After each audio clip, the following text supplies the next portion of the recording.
और पाकिस्तानी फ़ौज की तरफ से भारत को बहुत ही सख्त अल्फाज में भरपूर तरीके से एक इंतबाह किया गया है। और ये इंतबाह किया गया है, एक बरतानवी जरीदा है दी इकोनॉमिस्ट, और दी इकोनॉमिस्ट में एक आर्टिकल शाया हुआ है, Pakistan army chief is cozying up to Donald Trump.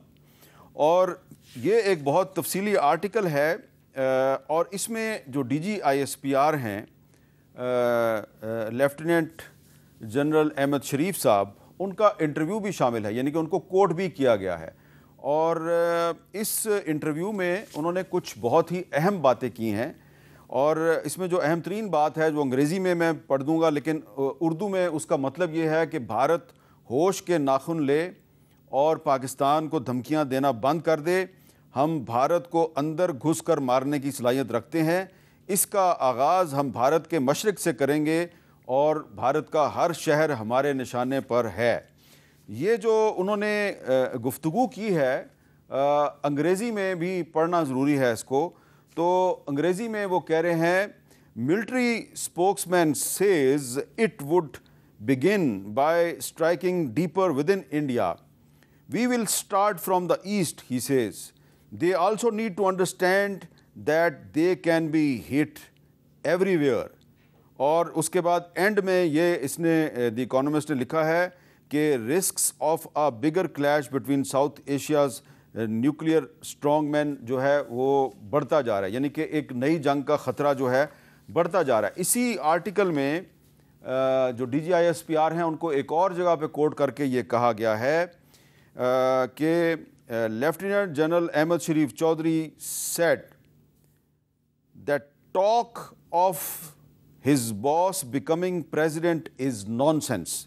ये इल्ज़ाम अहमकाना है कि आर्मी चीफ सदर बनना चाहते हैं, क्योंकि ये ख़बर जो है ये काफ़ी दिन से चल रही थी। पहले ये अमेरिका से एक ट्वीट की गई, फिर ये अब लंदन से ट्वीट की गई, फिर एक TV चैनल पर एक सीनियर एंकर पर्सन जो है उन्होंने ये बात की, और भी जगह से ये खबर आई, तो इसको उन्होंने नॉनसेंस करार दे दिया।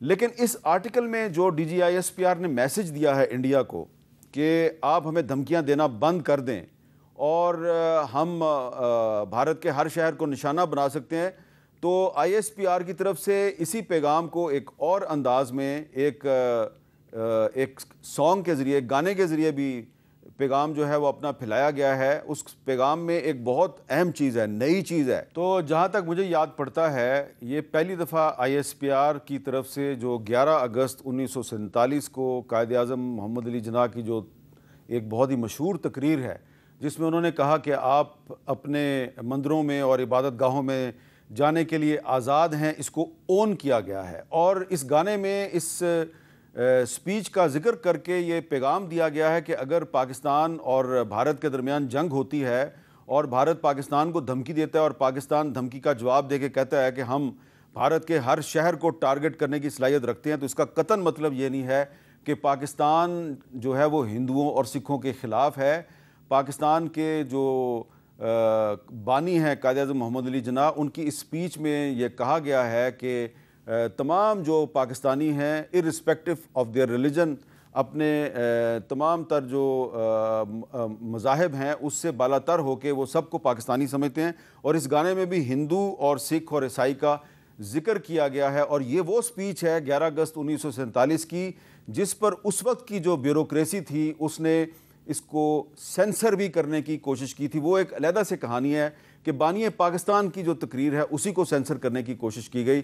लेकिन ये एक खुश आइंद चीज़ है, ये एक अच्छी पेशरफ्त है कि आज ISPR जो है उन्होंने भी कायद-ए-आज़म की इस स्पीच को ओन किया है और इसको अपने एक गाने में शामिल करके कायद-ए-आज़म का एक अच्छा पैगाम पूरी दुनिया को दिया है कि पाकिस्तान में कोई मुसलमान हो, हिंदू हो, सिख हो या ईसाई हो, वो सब बराबर हैं।